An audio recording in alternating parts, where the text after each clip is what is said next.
जी हाँ साथियों, मैं आपका दोस्त पीएसपी गोस्वामी आप सभी का हमारे डिजिटल प्लेटफॉर्म पर स्वागत है। साथियों, आज मैं आपके साथ इकोनॉमिक्स के अंदर इन्फ्लेशन टॉपिक को स्टार्ट करने वाला हूँ। साथियों, जिस टॉपिक की हम शुरुआत कर रहे हैं, तो सबसे पहले हमें उस टॉपिक के बारे में बेसिक जानकारी अच्छे तरीके से पता होनी चाहिए। अगर साथियों हम इन्फ्लेशन की बात करते हैं, तो इन्फ्लेशन को और किन किन नामों से जाना जाता है, तो साथियों आप मेरे साथ साथ लिखिएगा। इन्फ्लेशन का शाब्दिक अर्थ होता है साथियों स्फीति। इन्फ्लेशन का शाब्दिक अर्थ होता है साथियों स्फीति। शाब्दिक अर्थ होता है साथियों स्फीति, जिसे व्यवहार में, जिसे व्यवहार के अंदर क्या बोला जाता है साथियों, मुद्रास्फीति या फिर मुद्रा प्रचार बोला जाता है। मुद्रास्फीति या फिर मुद्रा प्रचार बोला जाता है। और आम बोलचाल की भाषा में, और आम बोलचाल की भाषा में इसे महंगाई बोला जाता है। क्या बोला जाता है इसे आम बोलचाल की भाषा में? महंगाई।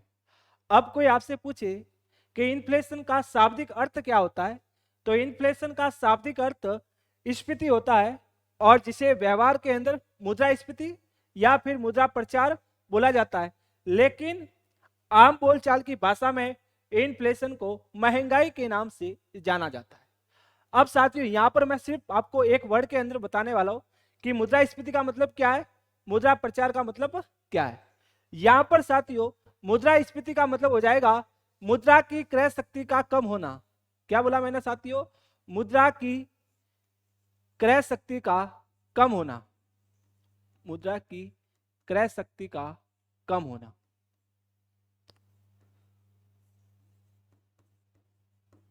जब हम बात करते हैं साथियों मुद्रा प्रचार, मुद्रा प्रचार का मतलब होता है मुद्रा की आपूर्ति का बढ़ना। यानी कि मार्केट के अंदर लोगों के पास धन क्या है साथियों? ज्यादा। यानी इसका मतलब क्या हो जाएगा? इसका मतलब हो जाएगा मुद्रा की आपूर्ति ज्यादा। मुद्रा की आपूर्ति अधिक है। तो देखिएगा साथियों, टॉपिक को स्टार्ट करने से पहले जो मोटा मोटी जानकारी आपको पता होनी चाहिए उसको हमने अच्छे तरीके से डिस्कस कर लिया। यानी कि इन्फ्लेशन को और किस नाम से जाना जाता है, तो इन्फ्लेशन को मुद्रास्फीति और मुद्रा प्रचार के नाम से जाना जाता है। मुद्रास्फीति का मतलब होता है मुद्रा की क्रय शक्ति का कम होना, और मुद्रा प्रचार का मतलब होता है मुद्रा की आपूर्ति अधिक। और आम बोलचाल की भाषा में इन्फ्लेशन को महंगाई के नाम से जाना जाता है। यहां तक साथियों आपको बेसिक जानकारी अच्छे तरीके से समझ में आ गई होगी। अब साथियों हम इस क्या करते हैं, डिटेल के अंदर एनालिसिस करते हैं। अब एग्जाम के अंदर, या फिर साथियों पहले बात की जाए बेसिक, अगर राह चलते किसी भी व्यक्ति को पूछा जाए कि आप महंगाई से क्या समझते हो, तो वो क्या आंसर देंगे? वो आंसर देंगे कि मार्केट के अंदर वस्तुओं की प्राइस में बढ़ोतरी होना महंगाई कहलाता है। काफी हद तक उनका आंसर साथियों सही है, लेकिन अर्थशास्त्र के दृष्टिकोण से देखा जाए तो मुद्रास्फीति की डेफिनेशन और व्यापक हो जाती है। तो साथियों आप मेरे साथ साथ हेडिंग देना, मुद्रास्फीति की परिभाषा। क्या हेडिंग दोगे?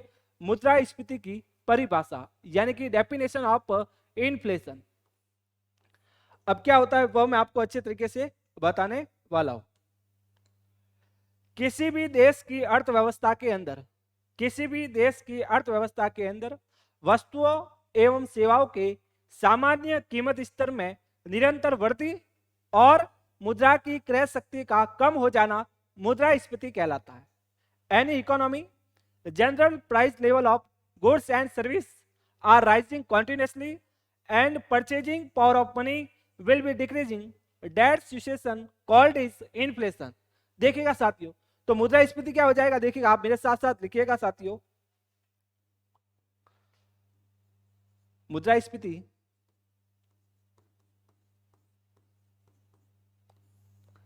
क्या हो जाएगा? वस्तुओं एवं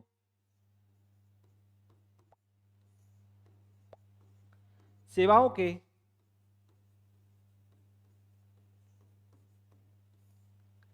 सामान्य कीमत स्तर में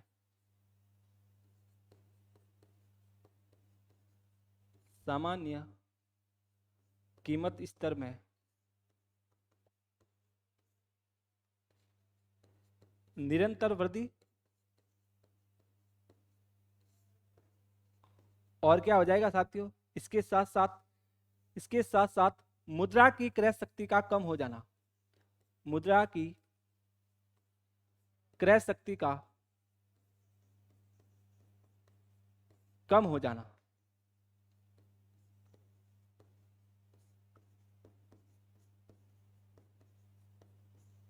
यह स्थिति क्या कहलाती है साथियों, यह स्थिति मुद्रास्फीति कहलाती है।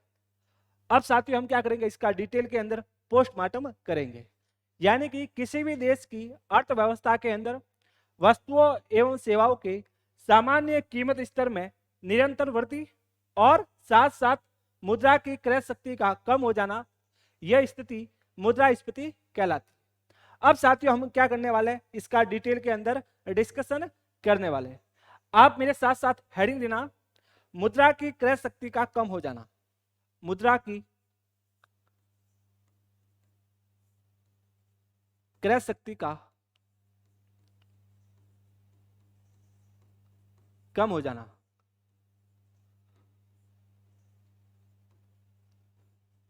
यानी कि purchasing power of money will be decreasing. साथियों मैं आपको एक एग्जांपल दूंगा और उससे अच्छे तरीके से यह क्लियर हो जाएगा कि मुद्रा की क्रय शक्ति कैसे कम होती है। सपोज करो साथियों मेरे पास 60 रुपए, कितने साथियों 60 रुपए, और पानी की एक बोतल की कीमत है साथियों 10 रुपए, यानी बोतल की कीमत कितनी है साथियों 10 रुपए। तो साथियों अगर मुझे 60 रुपए में इन बोतल को खरीदना है तो ये मेरे 60 रुपए कितनी बोतल के बराबर हो जाएंगे, ये मेरे 60 रुपए 6 बोतल के बराबर हो जाएंगे। यानी कि 60 रुपए के अंदर मुझे बोतल परचेज करनी है, 60 रुपए है मेरे पास, तो मैं 10 रुपए की कितनी बोतल को परचेज करूंगा, 6 बोतल को। अब क्या हो रहा है साथियों, इस बोतल की कीमत में क्या होती है, बढ़ोतरी। अब बोतल की कीमत 10 रुपए से बढ़कर कितनी हो जाती है साथियों, 15 रुपए हो जाती है, 15 रुपए हो जाती है। तो देखिएगा साथियों अब मैं 60 रुपए में कितनी बोतल को परचेज कर पाऊंगा, तो अब मैं 60 रुपए में सिर्फ और सिर्फ 4 बोतल को ही परचेज कर पाऊंगा। तो यहां पर क्या हुआ साथियों, पहले 60 रुपए 6 बोतल के बराबर थे, लेकिन यहां पर क्या हुई साथियों, बोतल की कीमत में क्या हो गई, बढ़ोतरी हो गई, जिसकी वजह से अब 60 रुपए कितनी बोतल के बराबर रहे साथियों, 4 बोतल के बराबर। यानी कि इस 60 रुपए की क्षमता क्या हो गई साथियों, कम हो गई। एकदम आम बोलचाल की भाषा में बोलूं तो पहले 60 रुपए की औकात 6 बोतल के बराबर थी, जो घटकर अब 60 रुपए की औकात 4 बोतल के बराबर रह गई।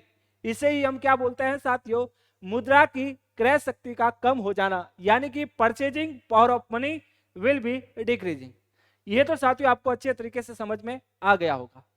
अब मैं आपके साथ डिस्कशन करने वाला हूं साथियों, आप मेरे साथ साथ हेडिंग देना, सामान्य कीमत स्तर में, सामान्य कीमत स्तर में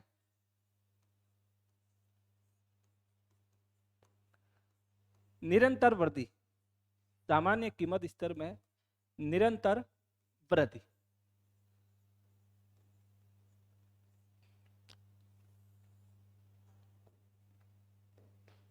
अब देखिएगा साथियों 2022 और 2023,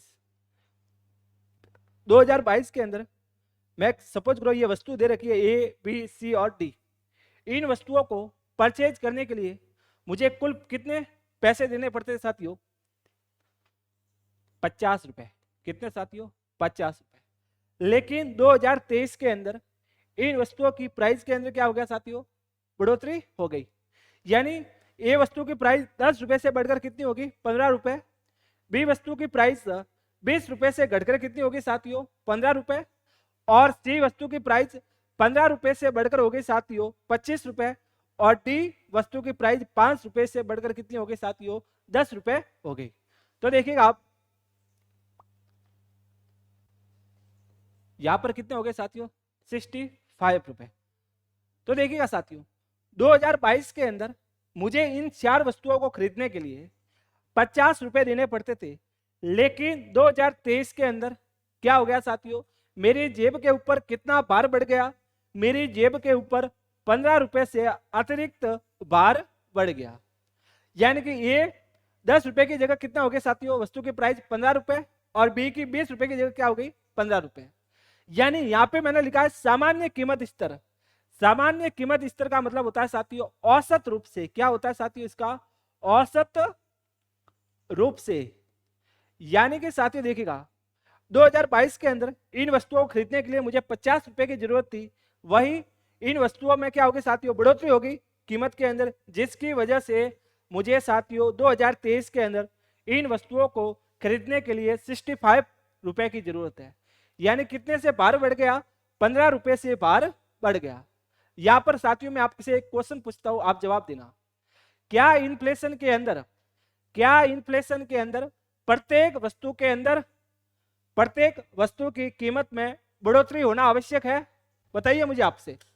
क्वेश्चन क्या पूछा है कि मुद्रास्फीति के अंदर प्रत्येक वस्तु की कीमत के अंदर बढ़ोतरी होना आवश्यक है, तो इसका आंसर है साथियों नो। देखिएगा यहां पर क्या हुई, कीमत के अंदर बढ़ोतरी, लेकिन यहां पर क्या होगी साथियों, कमी। आपको ध्यान में रखना है मुद्रास्फीति के अंदर प्रत्येक वस्तु के अंदर यानी कि उसकी कीमत के अंदर बढ़ोतरी होना आवश्यक नहीं है। कुछ वस्तुओं की कीमतों में कमी हो सकती है और कुछ वस्तुओं की कीमतों के अंदर बढ़ोतरी हो सकती है, लेकिन अगर सामूहिक रूप से, औसत रूप से देखा जाए, कंबाइन रूप से देखा जाए, तो कंबाइन रूप से क्या होना चाहिए, आपके ऊपर भार क्या पड़ना चाहिए साथियों, ज्यादा पड़ना चाहिए। पहले आपको 50 रुपए देने होते थे, वही आपको अब 65 रुपए देने होते हैं। तो यहां से क्वेश्चन पूछा जाता है क्या मुद्रास्फीति के अंदर प्रत्येक वस्तु की कीमत में बढ़ोतरी होना आवश्यक है, तो इसका आंसर है, क्या आंसर है इसका, नहीं। प्रत्येक वस्तु की कीमत में बढ़ोतरी होना आवश्यक नहीं है। औसत रूप से आपकी जेब के ऊपर क्या भार क्या हो रहा है साथियों, ज्यादा बढ़ रहा है। तो सामान्य कीमत स्तर का मतलब क्या हो गया साथियों, औसत रूप से आप जिन वस्तुओं को पहले खरीद रहे थे उसकी तुलना में अब आपको ज्यादा पैसे देने पड़ रहे हैं, तो इसे हम क्या बोलेंगे, सामान्य रूप से क्या हो रही है, कीमतों में निरंतर वृद्धि। अब स्टूडेंट के माइंड में एक क्वेश्चन ये आता है, जैसे कभी कीमतों में बढ़ोतरी होती है, कभी फिर वापस कमी, फिर बढ़ोतरी, वापस कमी, तो क्या साथियों इसको हम इन्फ्लेशन बोलेंगे? तो इसका भी आंसर है नहीं। अगर बहुत कम पीरियड के लिए कभी वस्तुओं में क्या हो रही है साथियों, उनकी कीमतों में बढ़ोतरी, फिर वापस कमी, वापस कीमत में बढ़ोतरी, वापस कमी, तो इसे हम इन्फ्लेशन नहीं बोलेंगे। इन्फ्लेशन हम किसे बोलेंगे, जिसके अंदर हमें क्या लगे, वर्तमान में तो कीमतें बढ़ रही है लेकिन भविष्य में भी कीमतें बढ़ने की संभावना हो, उसे हम क्या बोलेंगे, मुद्रास्फीति। वापस समझना साथियों, मैं एकदम बेसिक से लेकर चल रहा हूं, चाहे आप यूपीएससी प्री का एग्जाम दे देना, वहां पे भी इन्फ्लेशन से रिलेटेड एक भी क्वेश्चन गलत नहीं होगा। क्या बोल रहा हूं, वर्तमान में कीमतें बढ़ रही है लेकिन साथ साथ भविष्य में भी कीमतें बढ़ने की संभावना होगी, तो ही हम उसे क्या बोलेंगे, मुद्रास्फीति। वर्तमान में तो कीमतें बढ़ रही है, वर्तमान में कीमतें बढ़ रही है, लेकिन भविष्य में कीमतों की घटने की संभावना है, तो उसे हम मुद्रास्फीति नहीं बोलेंगे। ये आपको ध्यान में रखना है। तो इसका मतलब क्या हो गया कि हर समय वस्तुओं की कीमतों में बढ़ोतरी हो रही है, तो हर बढ़ी हुई कीमत को हम मुद्रास्फीति नहीं बोलेंगे। ये आपको अच्छे तरीके से ध्यान में रखना है। तो देखिएगा साथियों, अब आपको मैंने बता दिया कि मुद्रास्फीति का मतलब क्या होता है कि वस्तुओं एवं सेवाओं के सामान्य कीमत स्तर में निरंतर वृद्धि होनी चाहिए। क्या होनी चाहिए, निरंतर वृद्धि। निरंतर वृद्धि का मतलब वर्तमान में कीमतें बढ़ रही है लेकिन भविष्य में भी बढ़ने की संभावना होनी चाहिए, तो ही हम उसे क्या बोलेंगे, मुद्रास्फीति बोलेंगे। फिर दूसरी बात, मुद्रा की क्रय शक्ति का कम होना। तो मैंने एग्जाम्पल के जरिए मैंने आपको अच्छे तरीके से क्लियर कर दिया कि पहले 60 रुपए 6 बोतल के बराबर थे, जो घटकर कितने हो गए, 60 रुपए 4 बोतल के बराबर रह गए। तो ये दोनों स्थितियां क्या कहलाती है, ये स्थिति मुद्रास्फीति कहलाती है। फिर मैंने आपके साथ डिस्कशन किया कि मुद्रास्फीति के अंदर प्रत्येक वस्तु की कीमत में बढ़ोतरी होना आवश्यक नहीं है, औसत रूप से क्या होना चाहिए, कीमतों में बढ़ोतरी होनी चाहिए। अब यहां से एक क्वेश्चन आता है रेट ऑफ इन्फ्लेशन का। कौन सा क्वेश्चन आता है साथियों, रेट ऑफ इन्फ्लेशन, यानी कि मुद्रास्फीति की दर। क्या क्वेश्चन आता है साथियों, मुद्रास्फीति की दर को कैसे ज्ञात करते हैं। तो आपको क्या लिखोगे साथियों, आप लिखोगे इसका फॉर्मूला प्रेजेंट वैल्यू, क्या लिखोगे साथियों, present value minus base year value divide by base year price और मल्टीप्लाई बाय क्या हो जाएगा 100। और यहाँ पे कौन सी वैल्यू आएगी, यानी कि प्राइस कौन सी आएगी, एवरेज प्राइस आएगी, ये आपको ध्यान में रखना है। तो प्रेजेंट ईयर के अंदर आपको कितने पैसे देने पड़ते थे, 65 बेस ईयर, यानी जिसके साथ आप क्या कर रहे हो, कंपैरिजन कर रहे हो। तो यहाँ पर आपको देने पड़ते थे 50 रुपए, डिवाइड बाय क्या हो जाएगा 50 मल्टीप्लाई बाय 100। तो देखिए ये कितने रहा, 15 डिवाइड बाय 50 मल्टीप्लाई बाय 100, ये 2 बार, यानी कि आपके मुद्रास्फीति की दर कितनी आ गई साथियों, 30%। कितनी आ गई साथियों, 30%। यानी कि यहां पर मुद्रास्फीति की दर कितनी आ रही है साथियों, 30%। यानी कि पहले आप अगर 100 रुपए की वस्तु खरीद रहे थे, अब उसके भाव बढ़कर कितने हो गए साथियों, 130 रुपए हो गए। कितने हो गए साथियों, 130 रुपए हो गए। तो मुद्रास्फीति की दर को कैसे ज्ञात करते हैं, ये भी मैंने आपको फॉर्मूला बता दिया। यानी कि वर्तमान वर्ष की प्राइस माइनस क्या कर दोगे, बेस यानी आधार वर्ष की प्राइस, यानी जिसके साथ आप कंपैरिजन कर रहे हो, डिवाइड बाय बेस ईयर की प्राइस मल्टीप्लाई बाय 100। तो अभी साथियों मैंने आपके साथ बेसिक बातें कर ली। अब मैंने बोला था साथियों सबसे पहले मुद्रास्फीति के साथ कि मुद्रास्फीति को किन किन नामों से और जाना जाता है। तो मुद्रास्फीति को मुद्रा प्रचार और आम बोलचाल की भाषा में क्या बोलते हैं, महंगाई। मैंने आपको बोला था साथियों मुद्रा प्रचार, क्या बताया था साथियों, मुद्रा प्रचार। मुद्रा प्रचार का मतलब क्या होता है, मुद्रा की आपूर्ति अधिक। क्या बताया था मैंने साथियों आपको, मुद्रा की आपूर्ति अधिक।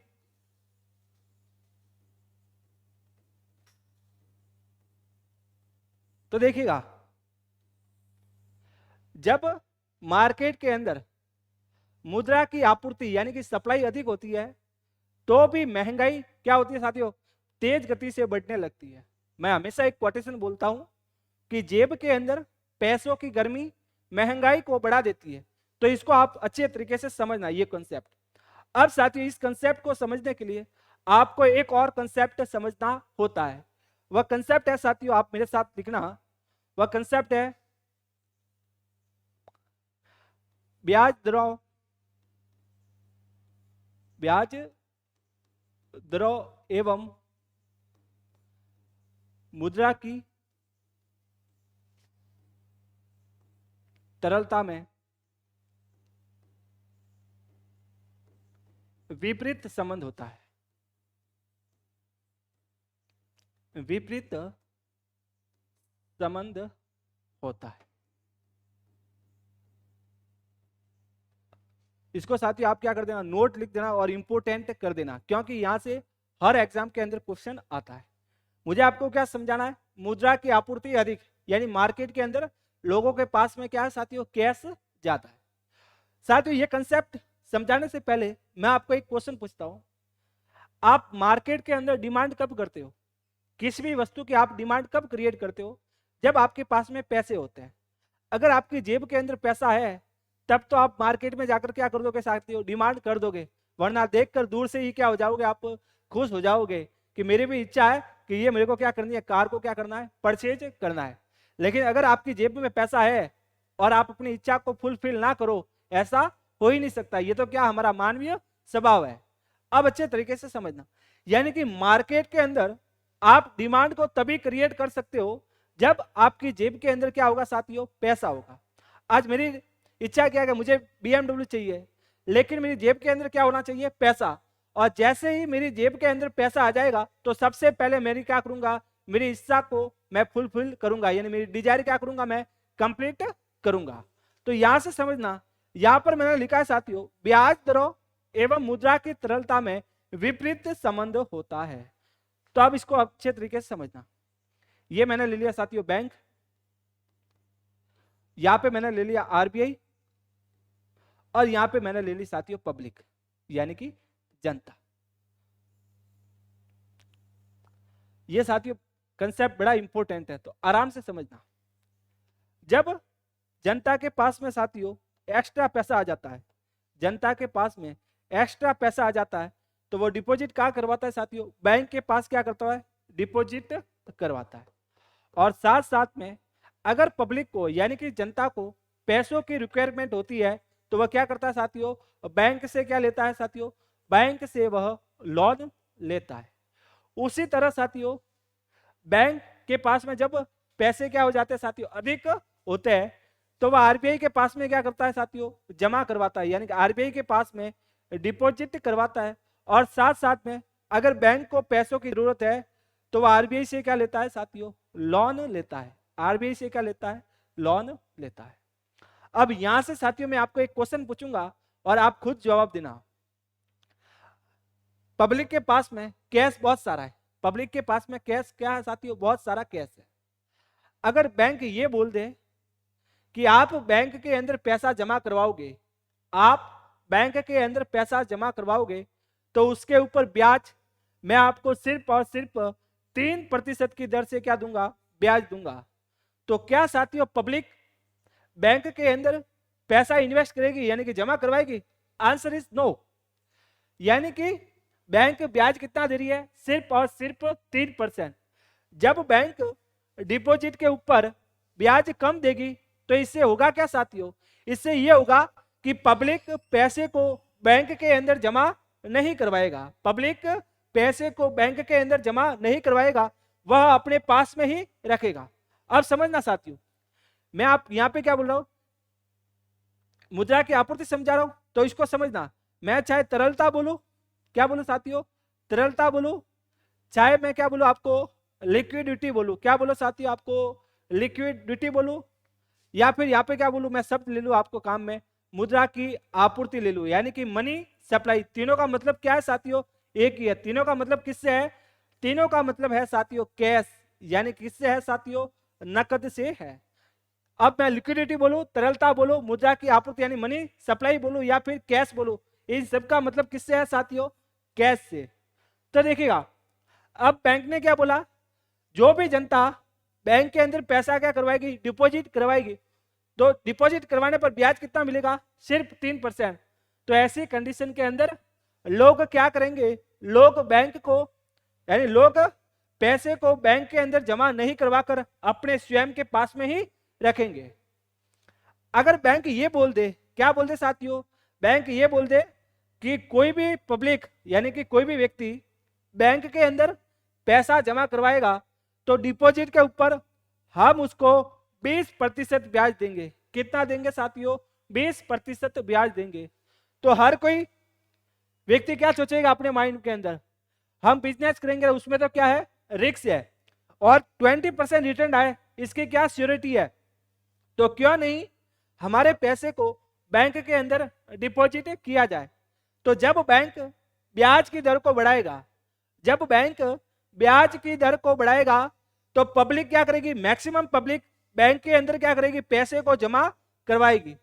तो देखिएगा साथियों यहां से कौन सा कॉन्सेप्ट समझना आपको, जब ब्याज की दर कम होती है, जब ब्याज की दर कम होती है तो लोग पैसे को बैंक में जमा नहीं करवाकर अपने स्वयं के पास में रखना पसंद करते हैं।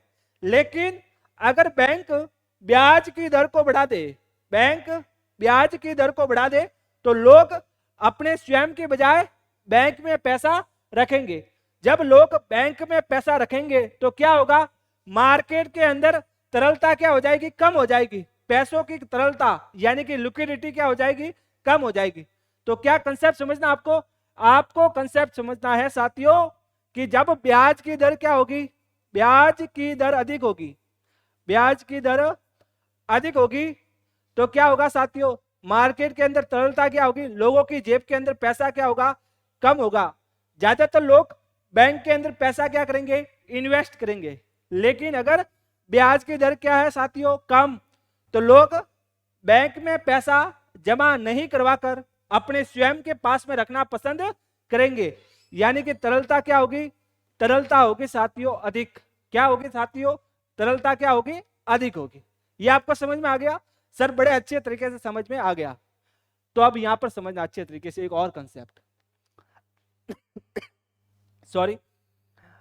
अब देखियो, बैंक क्या करती है, आरबीआई से क्या लेती है, लोन लेती है, और फिर जब पब्लिक को लोन की जरूरत होती है पैसों की, तो बैंक से लोन ले लेती है। अब देखना, अगर बैंक ये बोल दे पब्लिक को, अगर बैंक पब्लिक को ये बोल दे कि मैं सिर्फ और सिर्फ आपको 5% ब्याज की दर पर लोन दूंगी, कितने प्रतिशत ब्याज की दर पर, सिर्फ और सिर्फ 5% ब्याज की दर पर, तो साथियों जिन लोगों को पैसों की जरूरत नहीं है ना, वो भी क्या करेंगे, यार बैंक तो कितने प्रतिशत ब्याज की दर पर लोन दे रही है, सिर्फ 5% ब्याज की दर पर, तो जिन व्यक्तियों को पैसों की जरूरत नहीं है तो भी क्या करेंगे, लोग बैंक से क्या लेंगे साथियों, लोन लेंगे। यानी कि कम ब्याज दर पर जब लोगों को जरूरत नहीं है तो भी वह बैंक से क्या लेंगे, लोन लेंगे। तो मार्केट के अंदर क्या हो जाएगी साथियों, मार्केट के अंदर तरलता क्या हो जाएगी, बढ़ जाएगी। लेकिन अगर बैंक ये बोल दे कि अब मैं 25% ब्याज की दर पर लोगों को लोन दूंगी, तो क्या साथियों लोग बैंक से लोन लेंगे? जिसको साथियों एकदम इमरजेंसी होगी ना, वही क्या होगा, बैंक से लोन लेगा, अन्यथा कोई लोन नहीं लेगा। तो जब लोन पर बैंक क्या करेगी, ब्याज की दर को क्या देगी, बढ़ा देगी, तो लोग क्या करेंगे, लोन लेंगे। लोन नहीं लेंगे तो क्या मार्केट के अंदर लोगों की जेब में पैसा आएगा, नहीं आएगा। यानी कि मार्केट के अंदर तरलता क्या होगी, कम होगी। यानी ऊंची ब्याज दरों पर मार्केट के अंदर तरलता क्या होगी, कम होगी। तो ब्याज दरों एवं मुद्रा की तरलता, यानी कि लोगों की जेब में पैसों के बीच में कैसा संबंध होता है, विपरीत संबंध होता है। जब ब्याज दरें क्या होगी साथियों, जब ब्याज दरें कम होगी तो मुद्रा की तरलता क्या होगी, अधिक होगी, और जब ब्याज दरें अधिक होगी तो मुद्रा की तरलता क्या होगी, कम होगी। चाहे आप डिपॉजिट के नजरिए से देखो, चाहे आप लोन लेने के नजरिए से देखो, तो ये कंसेप्ट आपको अच्छे तरीके से समझना है। जब ब्याज की दर अधिक होगी तो तरलता क्या होगी, कम। तो मैंने आपको पहले से ही बता दिया, तरलता का मतलब क्या होता है, कैश। तरलता बोलूं, कैश बोलूं, लिक्विडिटी बोलूं, बात एक ही है। अब मैंने आपको एग्जांपल दिया था ये कंसेप्ट समझाने से पहले कि आप मार्केट के अंदर डिमांड कब करोगे, जब आपकी जेब के अंदर क्या होगा साथियों, पैसा होगा। अब यहां से मैं एक क्वेश्चन पूछता हूं आपसे, आप जवाब देना। मार्केट के अंदर किसी भी वस्तु की कीमत में क्या हो रही है, बढ़ोतरी। मार्केट के अंदर किसी भी वस्तु की कीमत के अंदर क्या हो रही है, बढ़ोतरी हो रही है। तो कीमत में बढ़ोतरी किन कारणों से होगी, कीमत के अंदर क्या हो रही है, वस्तु की कीमत में क्या हो रही है, बढ़ोतरी हो रही है। तो बढ़ोतरी किन कारणों से होगी बताइए साथियों। या तो क्या होगी साथियों, उसकी डिमांड, उसकी डिमांड क्या है, उसकी सप्लाई से क्या है, ज्यादा। उसकी डिमांड सप्लाई से क्या है, ज्यादा। और किसी भी वस्तु की डिमांड, किसी भी वस्तु की डिमांड ज्यादा कब होती है मार्केट के अंदर, जब लोग उसकी क्या करते हैं साथियों, डिमांड करते हैं। और लोग कब डिमांड करेंगे, लोग तब डिमांड करेंगे जब लोगों की जेब में क्या होगा, पैसा होगा। जब लोगों की जेब में पैसा होगा तो वह वस्तु की क्या करेंगे, ज्यादा डिमांड करेंगे। अगर डिमांड की तुलना में, अगर डिमांड की तुलना में अगर मार्केट के अंदर क्या आ गई, वस्तु आ गई, तब तो प्राइस नहीं बढ़ेगी। लेकिन अगर डिमांड की तुलना में सप्लाई कम है तो फिर उस वस्तु की क्या हो जाती है, प्राइस बढ़ जाती है। तो आपको समझ में आ गया। मुद्रा प्रचार, मुद्रा प्रचार का मतलब क्या होता है, मुद्रा की आपूर्ति अधिक, यानी कि मनी सप्लाई, यानी कैश की मात्रा लोगों की जेब के अंदर क्या है, ज्यादा।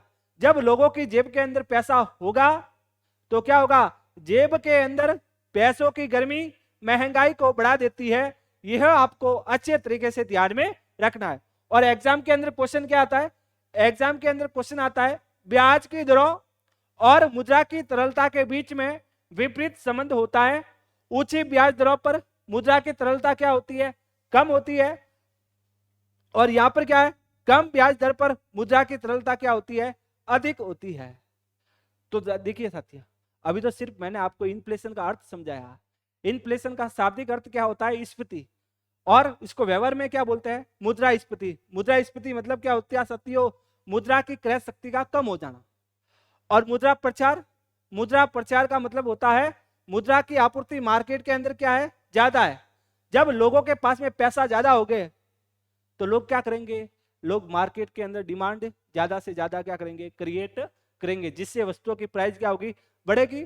और वस्तुओं की प्राइस बढ़ेगी तो मुद्रा की क्रय शक्ति क्या हो जाएगी, कम हो जाएगी।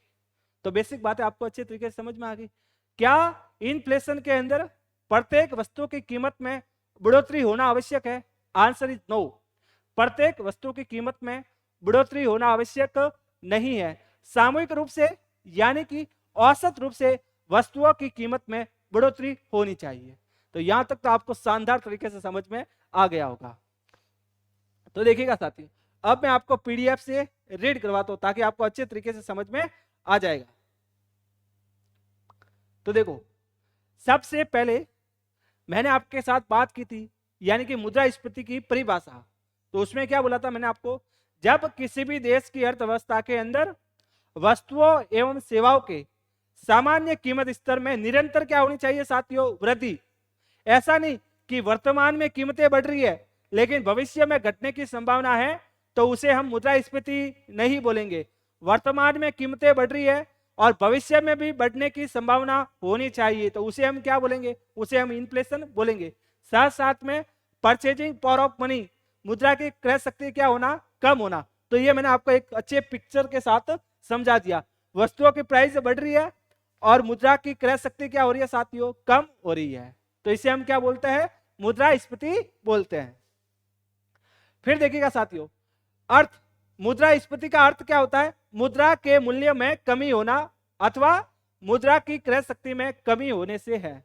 तो इसका मैंने आपको बेस्ट एग्जांपल दिया था कि 60 रुपए पहले 6 बोतल के बराबर थे, फिर वस्तु की प्राइस बढ़ी, 60 रुपए 4 बोतल के बराबर रहे, यानी कि 60 रुपए की औकात क्या हो गई, कम हो गई। पहले 60 रुपए 6 बोतल के बराबर थे जो घटकर 60 रुपए 4 बोतल के बराबर रह गए, यानी कि purchasing power of money will be decreasing. फिर है साथियों, मुद्रास्फीति को आम बोलचाल की भाषा में महंगाई कहा जाता है। क्या बोला जाता है, महंगाई कहा जाता है। फिर देखिएगा, जब किसी अर्थव्यवस्था में वस्तुओं एवं सेवाओं के सामान्य कीमत स्तर में निरंतर वृद्धि, मैंने आपको बताया था ना, यहां पर कौन से वर्ड के ऊपर आपको फोकस करना है, कॉन्टिन्यूअस यानी कि निरंतर वृद्धि के ऊपर आपको फोकस करना है। एवं मुद्रा की क्रय शक्ति का कम हो जाना, यह स्थिति मुद्रास्फीति कहलाती है। Any economy general price level of goods and service rising continuously and purchasing power of money will be decreasing, that situation called is inflation. तो एक एक बात जो मैंने आपको पहले समझाई, अब मैं आपको पीडीएफ से रीड करवा रहा हूं, अच्छे तरीके से आपके दिमाग के अंदर क्या हो जाएगी साथियों, सेट हो जाएगी। ठीक है ना, जितना इकोनॉमिक्स का हवा बना के रखा ना, इतनी इकोनॉमिक्स टफ नहीं है। अगर आपके अंदर कॉमन सेंस है तो इकोनॉमिक्स से सरल सब्जेक्ट कोई भी नहीं है। फिर देखिएगा साथियों, जिस समय अर्थव्यवस्था में वस्तु एवं सेवा की तुलना में मुद्रा की मात्रा अधिक होती है, उस समय मुद्रास्फीति की स्थिति उत्पन्न हो जाती है। अर्थव्यवस्था में मुद्रा की मात्रा अधिक होने के कारण मांग बढ़ती है।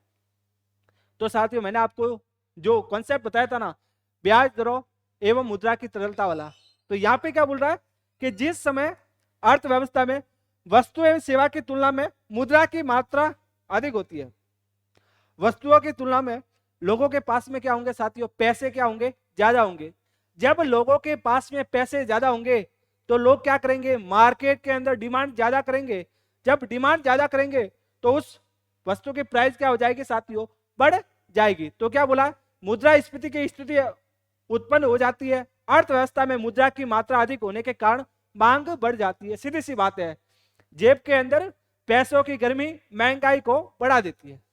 सपोज करो साथियों, अगर आपकी जेब के अंदर पैसा है बहुत सारा और आप घर पे जा रहे हो, सपोज करो आपने बैंक से ले लिया 5 लाख का लोन ले लिया। क्या ले लिया आपने, बैंक से 5 लाख का लोन, और 5 लाख आपको कैश मिल गए और आप घर जा रहे हो और आप मिठाई वाली दुकान के पास में गए। फिर आपने मिठाई वाले को बोला, ए भाई 1 किलो मिठाई पैक कर दे। उस समय आपने जिस टोन के अंदर मिठाई वाले को बोला ना कि 1 किलो मिठाई पैक कर दे, उस मिठाई वाले को लगा कि कहीं ना कहीं आज इसके हाव भाव सही नहीं दिख रहे, कहीं ना कहीं इसको कहीं ना कहीं ज्यादा ही पैसों की क्या है, गर्मी है। तो उस दुकानदार ने भी क्या सोचा, क्यों नहीं इससे ज्यादा पैसे मांग लिए जाए। उसने 300 रुपए किलो की मिठाई के आपसे कितने मांग लिए, 400। तो आपने क्या बोल दिया, ये ले 400। मतलब आपने 400 कब दे दिए, जब आपके पास में पैसे क्या थे साथियों, ज्यादा, यानी कि जेब के अंदर पैसों की गर्मी महंगाई को बढ़ा देती। अगर आपके पास पैसे नहीं होते तो आप क्या बोले, अरे भाई साहब थोड़े तो कम कर दो। तो आई बात समझ में। ये कोटेशन हमेशा ध्यान में रखना कि जेब के अंदर पैसों की गर्मी महंगाई को बढ़ा देती है। अब हर स्टूडेंट के माइंड में एक क्वेश्चन आता है कि सरकार नोट को छाप कर जो देश के अंदर क्या है साथियों, क्या है गरीबी वगैरह, उसको दूर क्यों नहीं कर देती। तो उसका भी मैं आके रीजन बताऊंगा। कहीं ना कहीं वहां पर क्या होती है साथियों, ज्यादा नोट छापने से क्या हो जाती है, मुद्रास्फीति बढ़ जाती है। क्या कंसेप्ट है वो मैं आपके साथ आगे डिस्कस करने वाला हूं। फिर देखिएगा, महंगाई समय के साथ मूल्यों में परिवर्तन की दर से है। जो मूल्यों में क्या होता है साथियों, चेंज होता है, तो उसे हम क्या बोलते हैं, मुद्रास्फीति यानी कि महंगाई बोलते हैं। तो महंगाई समय के साथ मूल्यों में परिवर्तन की क्या है साथियों, दर। अगर एग्जाम के अंदर क्वेश्चन आ जाए कि वर्तमान के अंदर कीमतें बढ़ रही है निरंतर रूप से, लेकिन भविष्य में घटने की संभावना है, तो क्या आप उसे मुद्रास्फीति बोलोगे? Answer is no. वर्तमान में भी कीमतें निरंतर रूप से बढ़नी चाहिए और भविष्य में भी बढ़ने की क्या हो, संभावना हो। फिर देखिएगा साथियों, वस्तुओं और सेवाओं की आपूर्ति में कमी से वस्तुओं की कीमतों में वृद्धि होती है, जिससे मुद्रा का मूल्यह्रास होता है। सीधी सी बात है, किसी भी वस्तु की प्राइस कब बढ़ेगी? जब साथियों उसकी डिमांड तो क्या है, उसकी डिमांड ज्यादा है सप्लाई से, यानी कि उसकी मांग तो है साथियों ज्यादा, लेकिन उसकी आपूर्ति क्या है, उसकी आपूर्ति है साथियों कम। तो क्या होगा, मार्केट के अंदर वस्तु की प्राइस क्या हो जाएगी, बढ़ जाएगी। जब प्राइस बढ़ जाएगी तो मुद्रा की क्या हो जाएगी, क्रय शक्ति क्या हो जाएगी, कम हो जाएगी। तो मुद्रा की क्रय शक्ति को कम होने को क्या बोलते हैं हम, मूल्यह्रास। उसे हम क्या बोलते हैं, मूल्यह्रास बोलते हैं। यह भी आपको अच्छे तरीके से पता होना चाहिए। अगर एमसीक्यू क्वेश्चन आ जाए कि मुद्रास्फीति के अंदर क्या होता है, तो मुद्रास्फीति के अंदर वस्तुओं की कीमतें तो बढ़ती है, लेकिन साथ साथ में मुद्रा की क्रय शक्ति क्या होती है, कम होती है। तो मुद्रा की क्रय शक्ति की जगह कौन सा वर्ड आ सकता है, मुद्रा का मूल्यह्रास। तो भी क्या होगा, वो सही माना जाएगा। मुद्रा की क्रय शक्ति का कम होना या फिर मुद्रा का मूल्यह्रास, दोनों बात एक ही है। अब देखिएगा, यहां पर साथियों मैंने जनरल बात लिखी है। क्या लिखी है, आज जब हम बाजार जाते हैं तो हर चीज सोच समझ कर खरीदते हैं, लेकिन आज से 40 साल पहले जब लोग बाजार जाते थे तो चीज पसंद आती थी वो ले लेते थे। पहले 100 रुपए में ढेर सारे सामान लेके आते थे जो एक थैले में भी ठीक से नहीं आता था, लेकिन अब ये स्थिति हो गई है कि 500 रुपए का सामान भी एक छोटे से बैग में ही आ जाता है। जिसका कारण क्या है, पैसों की कीमत का कम होना। और ये स्थिति क्या कहलाती है, मुद्रास्फीति। यानी कि मुद्रा की क्रय शक्ति क्या हो गई साथियों, कम हो गई। मुद्रा की औकात क्या हो गई साथियों, कम हो गई। इसकी वजह से आप 500 रुपए का सामान एक छोटे से, यानी आप कोई भी ले लो, उसके अंदर आ जाता है। पहले तो 100 रुपए के अंदर आप क्या करते थे, पूरा थैला भरकर सामान लाते थे। यहां तक साथियों आपको बेसिक अच्छे तरीके से समझ में आ गया। तो आपको कौन सा कीवर्ड ध्यान में रखना है, आपको कीवर्ड ध्यान रखना है कि वस्तुओं एवं सेवाओं के सामान्य कीमत स्तर में कौन सी वृद्धि साथियों, निरंतर वृद्धि। कौन सी वृद्धि, निरंतर वृद्धि। और साथ साथ में क्या होना चाहिए, साथ साथ में मुद्रा की क्रय शक्ति का कम होना। मुद्रा की क्रय शक्ति का कम होना, यह स्थिति क्या कहलाती है, यह स्थिति मुद्रास्फीति कहलाती है। क्या कहलाती है, मुद्रास्फीति कहलाती है। अब साथियों और थोड़ी एडवांस के अंदर बातें मुद्रास्फीति से रिलेटेड लिखी हुई है साथियों, मुख्य बातें। इन सभी पॉइंट को साथियों आप अच्छे तरीके से क्या कर देना, इंपोर्टेंट लिख देना। क्या लिख देना आप साथियों, आप इंपोर्टेंट लिख देना। और सबसे पहली लाइन यहां पे लिखी हुई है साथियों, उसको बड़े अच्छे तरीके से समझना। मुद्रास्फीति से अभिप्राय बढ़ती हुई कीमतों के क्रम से है, न कि बढ़ी हुई कीमतों की स्थिति से है। क्या बोला इन्होंने, वापस समझना।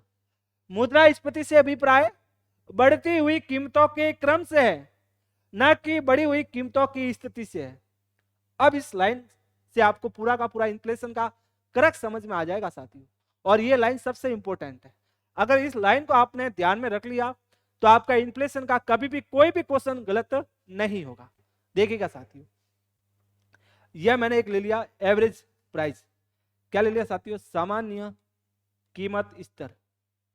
सामान्य कीमत स्तर कौन सा है, ₹100। कितना है साथियों, ये ₹100। मैंने आपको इन्फ्लेशन की डेफिनेशन क्या बताई कि अर्थव्यवस्था के अंदर वस्तुओं एवं सेवाओं के कीमत स्तर में निरंतर क्या होनी चाहिए साथियों, वृद्धि। वर्तमान में तो कीमतें बढ़ रही है, लेकिन भविष्य में भी कीमतें बढ़ती रहनी चाहिए, तो उसे हम क्या बोलेंगे, मुद्रास्फीति बोलेंगे। तो देखिएगा मैं इसको ये बोल सकता हूं, जब अर्थव्यवस्था के अंदर वस्तुओं एवं सेवाओं की कीमतों में निरंतर वृद्धि होती है, क्या होती है, वस्तुओं एवं सेवाओं की कीमतों में निरंतर वृद्धि होती है, तो उसे हम क्या बोलते हैं, उसे हम बोलते हैं साथियों इन्फ्लेशन। क्या बोलते हैं उसको हम बोलते हैं इन्फ्लेशन। सीधी सी बात है, वर्तमान में कीमतें बढ़ रही है और भविष्य में भी बढ़ते रहने की संभावना है। फिर साथियों ये कीमतें घटते ये कीमतें सामान्य कीमत स्तर से भी क्या हो जाए साथियों, नीचे आने लगे, तो इसे हम बोलते हैं साथियों डिफ्लेशन। क्या बोलते हैं इसको हम बोलते हैं डिफ्लेशन, यानी कि अविस्फीति बोलते हैं। जब मार्केट के अंदर वस्तुओं की कीमतें सामान्य कीमत स्तर से भी नीचे आने लगे, यानी कि कम होने लगे, तो उसे हम क्या बोलते हैं, डिफ्लेशन बोलते हैं। अब आपको पता है साथियों, एक साल के अंदर कितने क्वार्टर होता है, एक साल के अंदर 4 क्वार्टर होता है, एक क्वार्टर के अंदर 3 महीने होता है। क्या होता है, एक क्वार्टर के अंदर 3 महीने। अगर किसी भी देश के अंदर लगातार 2 क्वार्टर, यानी कि लगातार 3 माही, यानी कि लगातार 2 क्वार्टर तक बाजार में वस्तुओं की कीमतें सामान्य कीमत स्तर से भी नीचे आने लगे, लगातार 2 क्वार्टर यानी 6 महीनों तक, तो उसे हम बोलते हैं साथियों, क्या बोलते हैं उसको बोलते हैं रिसेशन। क्या बोलते हैं, रिसेशन बोलते हैं। फिर साथियों ये कीमतें घटते एकदम नीचे आने लगे, यानी कि मार्केट के अंदर एकदम बिल्कुल मंदी, वस्तुओं की बिल्कुल भी डिमांड नहीं है, मार्केट के अंदर किसी भी प्रकार का कोई भी बिजनेस किसी का नहीं चल रहा। क्यों नहीं चल रहा, कि मार्केट के अंदर वस्तुओं की डिमांड है ही नहीं, तो एकदम खतरनाक स्थिति आ गई। मार्केट जो वस्तुओं की कीमतें घट रही है उसको रोकने में सरकार क्या हो रही है, असफल हो रही है, तो मार्केट में एकदम वस्तुओं की प्राइस क्या हो गई, घटकर कम हो गई। तो ये वाली स्थिति क्या कहलाएगी, ये वाली स्थिति कहलाएगी साथियों डिप्रेशन। क्या कहलाएगी, ये कहलाएगी साथियों डिप्रेशन। क्या कहलाएगी, डिप्रेशन। फिर क्या होगा साथियों, फिर मैंने आपको कंसेप्ट बताया था कि ब्याज दरों एवं तरलता के अंदर क्या होता है साथियों, विपरीत संबंध होता है। अब क्या होगा, बैंक क्या करेगी, मार्केट के अंदर वस्तुओं की डिमांड है ही नहीं है, मार्केट के अंदर बिल्कुल मंदी है, तो ऐसी कंडीशन के अंदर फिर सरकार क्या करती है साथियों, रिजर्व बैंक के जरिए मौद्रिक नीति के अंदर, और सरकार भी क्या करती है अपनी फिजिकल पॉलिसी, यानी उसके अंदर क्या करती है साथियों, छूट देती है। सरकार क्या करती है साथियों, ज्यादा से ज्यादा खर्चा करती है, और सरकार रिजर्व बैंक को क्या बोलती है, आप लोगों को कम ब्याज दर पर क्या दो साथियों, लोन। जब सरकार आरबीआई को बोलेगी कि आपको जनता को क्या देना, कम ब्याज दर पर लोन देना है, तो फिर क्या करेगी क्या करेगी आरबीआई, बैंक के साथियों जो सीआरआर की रेट है उसको क्या कर देगी, कम कर देगी। तो फिर बैंक जनता को कम ब्याज दर पर क्या देगी साथियों, लोन देगी। जब बैंक जनता को कम ब्याज दर पर लोन देगी तो जनता क्या करेगी, बैंक से लोन लेगी, और जैसे ही लोन लेगी तो उसकी जेब में क्या आएगा, पैसा आएगा। अब जब पैसा आ गया तो जेब के अंदर पैसों की गर्मी, जेब में पैसों की गर्मी महंगाई को बढ़ा देती है। तो जैसे ही लोगों के पास में पैसा आएगा तो लोग मार्केट के अंदर वस्तुओं की डिमांड करने लगेंगे, तो फिर वापस वस्तुओं की प्राइस धीरे धीरे मार्केट में क्या होगी, बढ़ने लगेगी। तो ये वाली स्थिति क्या कहलाती है, ये वाली स्थिति कहलाती है रिप्लेशन। क्या कहलाती है, रिप्लेशन कहलाती है। फिर साथियों ये प्राइस बढ़ते बढ़ते कहां तक आ जाएगी, सामान्य कीमत स्तर तक आ जाएगी। फिर साथियों अगर वस्तुओं की प्राइस बढ़ तो रही है लेकिन घटती हुई दर से, सपोज करो एक साल के अंदर कितने क्वार्टर होता है, 4, तो मैंने साथियों राइस की प्राइस ले ली, किसके ले लिए, राइस के प्राइस ले लिए, यानी कि क्वार्टर फर्स्ट में राइस की प्राइस थी 50 रुपए, क्वार्टर 2 के अंदर 55, फिर इसके अंदर साथियों हो गए 58, और फिर कितने हो गए 59। यानी बाजार में वस्तुओं के भाव बढ़ तो रहे हैं लेकिन कौन सी दर से, घटती हुई दर से। जब किसी भी देश की अर्थव्यवस्था के अंदर वस्तुओं की प्राइस बढ़ तो रही है लेकिन घटती हुई दर से, पहले 5 रुपए बढ़े, फिर 3 रुपए, फिर 1 रुपए, यानी कि घटती हुई दर से। तो इसे हम क्या बोलते हैं? इसे हम बोलते हैं डिसइंफ्लेशन। क्या बोलते हैं इसको हम बोलते हैं डिसइंफ्लेशन बोलते हैं। और एक साथ साथ में और समझना, जब मार्केट में वस्तुओं की प्राइस निरंतर रूप से बढ़ती है तो उसे हम क्या बोलते हैं? उसे हम इन्फ्लेशन बोलते हैं। लेकिन इन्फ्लेशन के साथ साथ में बेरोजगारी की दर भी बढ़ने लगे। किसकी दर? बेरोजगारी की दर भी बढ़ने लगे। तो फिर साथियों ये वाली स्थिति क्या कहलाती है? ये स्थिति कहलाती है स्टैगफ्लेशन। क्या करती है स्थिति? स्टैगफ्लेशन कहलाती है। तो आपको कितने टर्म ध्यान में रखना है, और ये सारे टर्म आपको इंग्लिश में पता होने चाहिए साथियों। ये हिंदी से ज्यादा एग्जाम के अंदर इंग्लिश के अंदर ही पूछे जाते हैं। अब इनकी हिंदी तो आपको हर जगह कौन सी मिलेगी? अलग अलग मिलेगी। सही हिंदी तो क्या मिलेगी? इन्फ्लेशन को मुद्रास्फीति बोलते हैं, और इसको क्या बोलते हैं? डिप्लेशन को अविस्फीति। बाकी हर किसी की हिंदी आपको सही तरीके से याद भी नहीं होगी, इसलिए आपको इसके इंग्लिश टर्म आपको याद में रखने हैं। तो देखिएगा, जब मार्केट के अंदर वस्तुओं की प्राइस यानी कि वस्तुओं की कीमतें निरंतर रूप से बढ़ने लगे तो उसे बोला जाता है इन्फ्लेशन।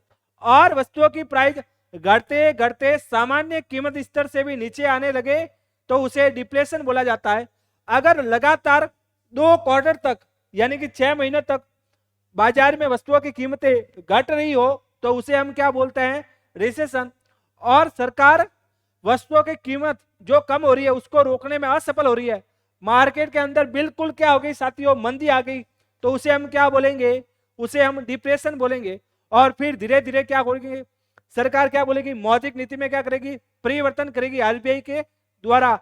तो फिर धीरे धीरे मार्केट में वापस वस्तुओं की प्राइस बढ़ने लगेगी, तो उसे हम क्या बोलेंगे? रिफ्लेशन। और फिर साथियों मार्केट में अगर वस्तुओं की प्राइस बढ़ तो रही है लेकिन घटती हुई दर से, तो उसे हम क्या बोलेंगे? डिसइंफ्लेशन। लेकिन इन्फ्लेशन के साथ साथ में बेरोजगारी की दर भी बढ़ रही है। कौन सी दर साथियों? बेरोजगारी की दर भी बढ़ रही है, तो इसे हम क्या बोलेंगे? इसे हम बोलेंगे स्टैगफ्लेशन। क्या बोलेंगे? स्टैगफ्लेशन। हो गया पोस्टमार्टम। आज पता चला होगा कि इकोनॉमिक्स को पढ़ा कैसे जाता है। मैंने बोला ना, इकोनॉमिक्स पूरी की पूरी आपके कॉमन सेंस के ऊपर क्या करती है? डिपेंड करती है। ये तो लोगों ने क्या कर दिया? इकोनॉमिक्स को क्या बना दिया? डिफिकल्ट बना दिया। लेकिन आपको डरने की कतई जरूरत नहीं है। ये साथियों आगे पीडीएफ में लिखा हुआ है, लेकिन आपको पूरा एकदम अच्छे तरीके से कवर हो गया कि इन्फ्लेशन से मिलते जुलते वर्ड कौन कौन से? इन्फ्लेशन, डिप्लेशन, रिसेशन, बाद में कौन सा आ गया? डिप्रेशन, फिर रिफ्लेशन, फिर डिसइंफ्लेशन, और फिर क्या आ गया? स्टैगफ्लेशन। सर हमें तो फ्लेशन फ्लेशन ही सुनाई दे रहा है, तो आपको कंसेप्ट अच्छे तरीके से याद है ना? आप फ्लेशन सुनाई दो या फिर डिप्रेशन सुनाई दो, सबका कंसेप्ट आपको अच्छे तरीके से पता है। अब देखिएगा साथियों, ये कंसेप्ट जो मैंने आपको बताया वो किस वजह से बताया था? कि मुद्रास्फीति। मुद्रास्फीति का मतलब यहां पर क्या आ जाएगा? किससे मतलब बोल रहे हैं? इन्फ्लेशन से। किससे मतलब है साथियों? इन्फ्लेशन से। तो इन्फ्लेशन हम किसको बोल रहे हैं? इन्फ्लेशन तो हम ये बोल रहे हैं कि बाजार में वस्तुओं की कीमतों में निरंतर वृद्धि। वर्तमान में कीमतें निरंतर रूप से बढ़ रही है, लेकिन भविष्य में भी बढ़ने की संभावना है, तो उसे हम क्या बोलते हैं? इन्फ्लेशन। अब देखना साथियों, अब आपको अच्छे तरीके से समझ में आएगा। यहां पर भी कीमतें एकदम घट गई थी, सर घट गई थी, फिर वापस आरबीआई ने क्या कर दिया? लोगों को सस्ती दरों पर, क्या बैंक को गाइड दे दिया, तो बैंक फिर लोगों को कम ब्याज दर पर लोन दे रही है, जिसकी वजह से वापस लोग मार्केट के अंदर डिमांड करने लगे और वस्तुओं की प्राइस वापस बढ़ने लगी। तो इसे हम क्या बोलते हैं? इसे हम रिप्लेशन बोलते हैं। क्या बोलते हैं? रिप्लेशन। तो क्या साथियों यहां पर वस्तुओं की कीमतें बढ़ रही है, तो क्या हम इसको इन्फ्लेशन बोलेंगे? इसको हम इन्फ्लेशन नहीं बोलेंगे, इसको हम क्या बोलेंगे? रिप्लेशन बोल देंगे। तो इसीलिए इस लाइन का क्या मतलब है कि मुद्रास्फीति से अभिप्राय बढ़ती हुई कीमतों के क्रम से है, न कि बढ़ी हुई कीमतों की स्थिति से है। यहां पर कीमतें क्या हो रही है? बढ़ रही है, तो इस स्थिति को इन्फ्लेशन बोलेंगे? नहीं बोलेंगे। क्या बोलेंगे? रिप्लेशन बोलेंगे। यहां पे क्या बोल रहे हैं? इन्फ्लेशन तो उसी को बोलेंगे जहां पर निरंतर रूप से यानी कि क्रमिक रूप से कीमतें क्या हो रही है? बढ़ रही है, तो उसे हम क्या बोलेंगे? इन्फ्लेशन बोलेंगे। तो ये क्या साथियों सबसे इंपॉर्टेंट लाइन है कि मुद्रास्फीति से अभिप्राय बढ़ती हुई कीमतों के क्रम से है, न कि बढ़ी हुई कीमतों की स्थिति से है। जब डिप्रेशन में आ जाती है तो फिर कीमतें वापस बढ़ने लगती है, उसे हम क्या बोलते हैं, रिफ्लेशन, उसको हम इन्फ्लेशन नहीं बोलते। फिर देखिएगा, कीमत स्तर में होने वाली क्रमिक तथा निरंतर वृद्धि को ही क्या बोला जाता है, मुद्रास्फीति का सूचक माना जाता है। अर्थात महंगाई तब ही मानी जाएगी वर्तमान में तो कीमतें बढ़ रही हो एवं भविष्य में भी उसके बढ़ने की क्या हो, संभावना हो।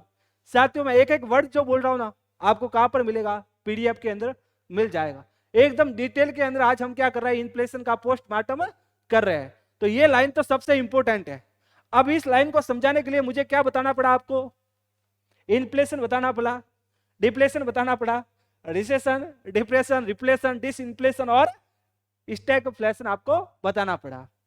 फिर देखिएगा साथियों, यह एक प्रावेगिक क्रिया है जो लंबे समय तक क्या रहती है साथियों, क्रियाशील रहती है। यानी कि मुद्रास्फीति क्या है साथियों, एक दीर्घकालीन क्रिया। ऐसे नहीं कि कभी कीमतें बढ़ रही है, कभी घट रही है, कभी बढ़ रही है, कभी घट रही है। तो क्या हम इसको मुद्रास्फीति बोलेंगे, तो इसे हम मुद्रास्फीति नहीं बोलेंगे। इसीलिए यह एक प्रावेगिक क्रिया है जो लंबे समय तक क्या रहती है, क्रियाशील रहती है। तो यहां तक तो साथियों आपको किसी भी प्रकार की कोई प्रॉब्लम नहीं होगी। फिर देखिएगा साथियों,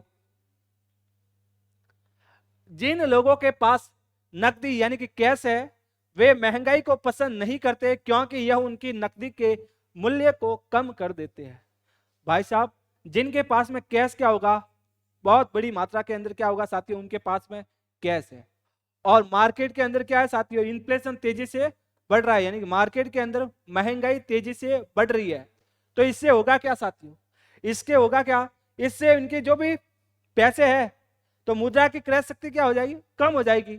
यानी कि पहले उन रुपयों के अंदर जो वो आइटम परचेज करना चाहते थे, अब हो सकता है कि उसी आइटम को परचेज करने के लिए उनको ज्यादा रुपए देने की क्या होगी साथियों, आवश्यकता होगी। तो साथियों, जिन लोगों के पास में क्या होता है, पैसे बहुत ज्यादा होते हैं, वह इन्फ्लेशन को पसंद नहीं करते क्योंकि साथियों उनके कैश होल्डिंग क्या हो जाती है, कम हो जाती है। यानी कि मुद्रा की क्रय शक्ति क्या हो जाती है, कम हो जाती है। सपोज करो एक बहुत कोई करोड़पति है, उसके पास में क्या साथियों 5 करोड़ रुपए पड़ा है, कैश के अंदर कितने पड़े हैं, 5 ही करोड़। अब थोड़े समय पहले उसे कोई भी आइटम परचेज करनी थी, उसकी कीमत थी साथियों 1 करोड़।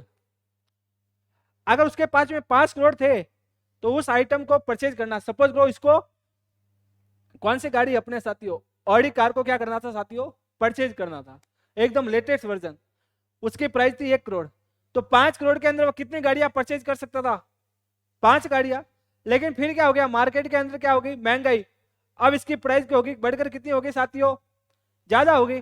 तो क्या वो 5 गाड़ी परचेज कर पाएगा, वो 5 गाड़ी परचेज नहीं कर पाए। ये तो मैंने आपको दे दिया बेसिक एग्जांपल, लेकिन यहां पर मैं थोड़ी आपको एडवांस बात बताना चाहता हूं। महंगाई कभी भी मार्केट के अंदर अगर BMW कार की प्राइस बढ़ जाए, ऑडी कार की प्राइस बढ़ जाए, तो क्या साथियों इससे भारत की जनता मैक्सिमम रूप से प्रभावित होती है, सर नहीं होती।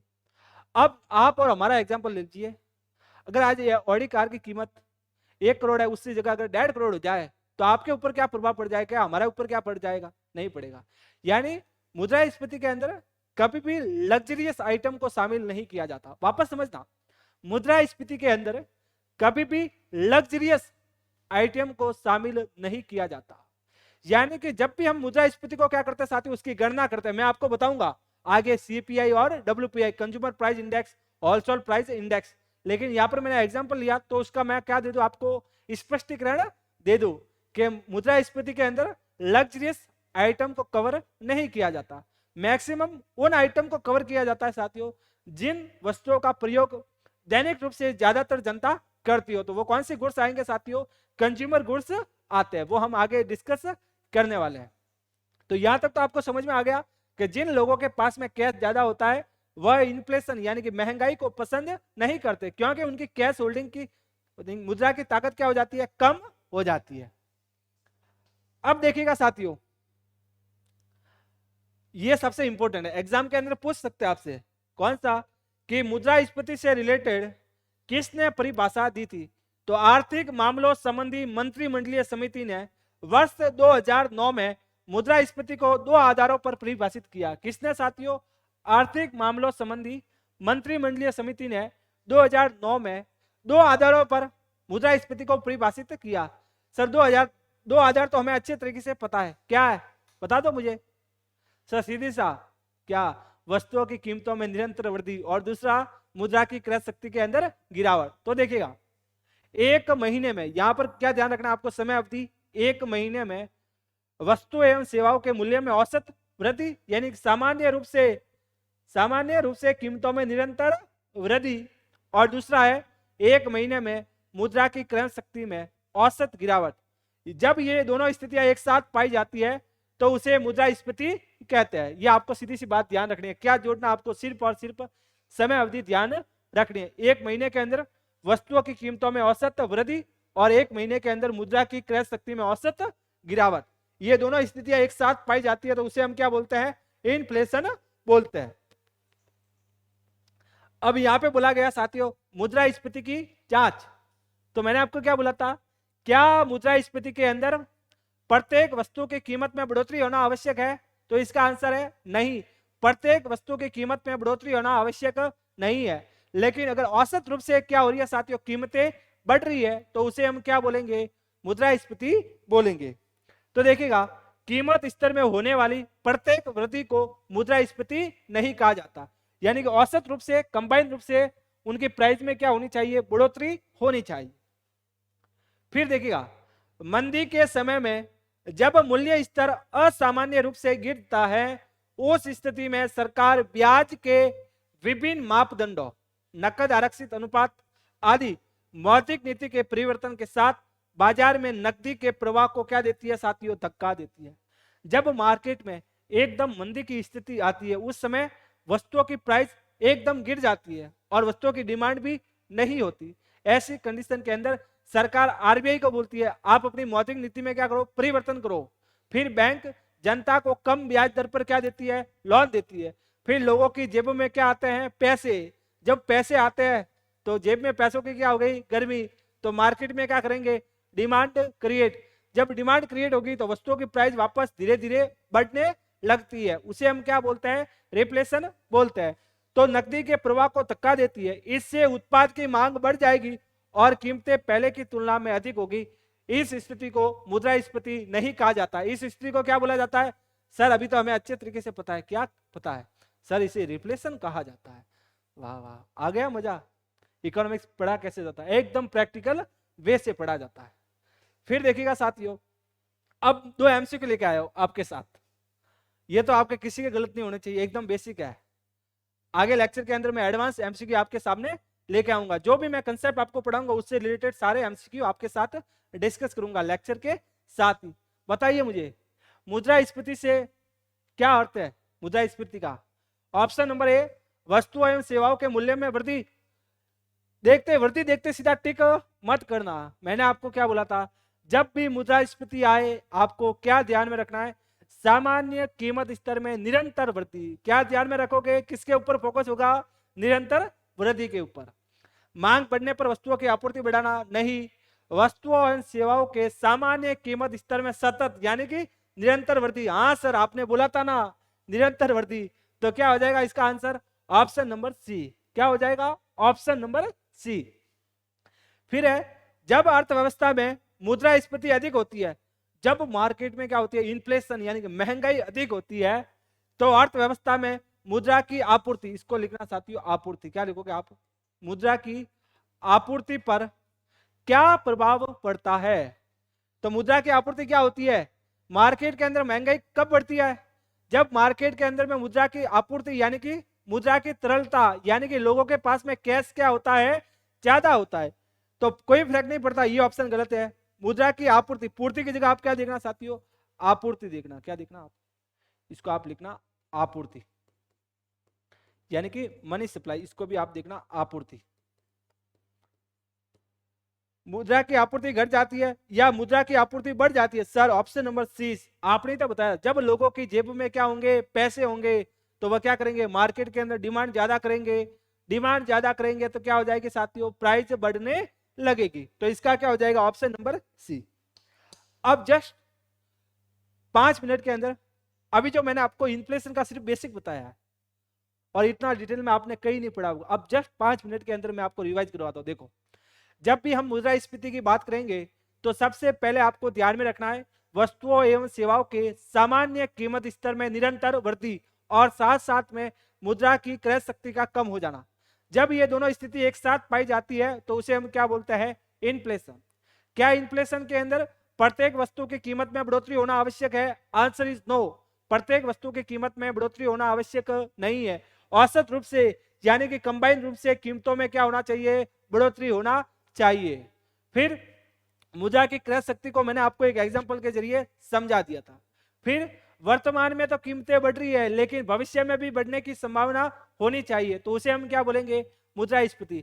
लेकिन वर्तमान में कीमतें बढ़ रही है लेकिन भविष्य में बढ़ने की संभावना नहीं है, तो उसे हम इन्फ्लेशन नहीं बोलेंगे। फिर देखिएगा साथियों, एक मैं आपसे क्वेश्चन पूछता हूं, उस क्वेश्चन का आप आंसर देना। वस्तुओं की कीमतों में, देखना साथियों क्वेश्चन समझना, वस्तुओं की कीमतों में, वस्तुओं की कीमतों में अस्थायी वृद्धि, अस्थायी वृद्धि मुद्रास्फीति कहलाएगी या नहीं कहलाएगी? आप मुझे जवाब देना। वस्तुओं की कीमतों में अस्थायी वृद्धि मुद्रास्फीति कहलाएगी या नहीं कहलाएगी? सर आपने एकदम सिंपल सा क्वेश्चन कैसे पूछ लिया? आपने तो बोला था कि वर्तमान में तो बढ़ रही है लेकिन भविष्य में भी बढ़ने की संभावना होनी चाहिए।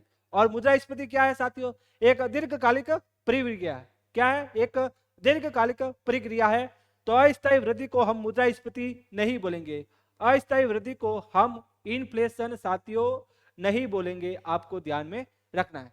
जैसे कि साथियों आप जिस स्थान पर रह रहे हो वहां पर कोई ऐसी घटना घटित होती है जिसके कारण साथियों 4 या 5 दिन के लिए आपके आसपास के इलाके में वस्तुओं की प्राइस बढ़ने लग जाती है, तो क्या साथियों उनको आप मुद्रास्फीति बोलोगे? नहीं साथियों, आपको पता है जैसे ही स्थिति क्या हो जाएगी, नॉर्मल हो जाएगी, तो वस्तुओं की प्राइस वापस क्या हो जाएगी, कम हो जाएगी। तो उसे हम क्या बोलेंगे, उसे हम मुद्रास्फीति नहीं बोलेंगे। मुद्रास्फीति तभी बोलेंगे जब धीरे धीरे वस्तुओं की प्राइस क्या होती जाएगी, बढ़ती जाएगी। तो देखिएगा साथियों, आज पहले लेक्चर के अंदर मैंने इन्फ्लेशन का अभी तक बेसिक आपके साथ डिस्कस किया है। तो अब आप सोच लेना कि हम इन्फ्लेशन को कितने डिटेल के साथ पढ़ने वाले हैं। तो ठीक है साथियों, अगले वीडियो लेक्चर में आने से पहले एक बार इसको आप रिवाइज कर देना। सर हमें तो रिवाइज करने की कोई जरूरत नहीं है, आपने इतना डिटेल में पढ़ा दिया, तो भी आपको एक बार रिवाइज कर लेना। तो ठीक है साथियों, आज के लिए इतना, मिलता है अगले वीडियो लेक्चर के अंदर। तब तक के लिए साथियों बाय बाय, टेक केयर।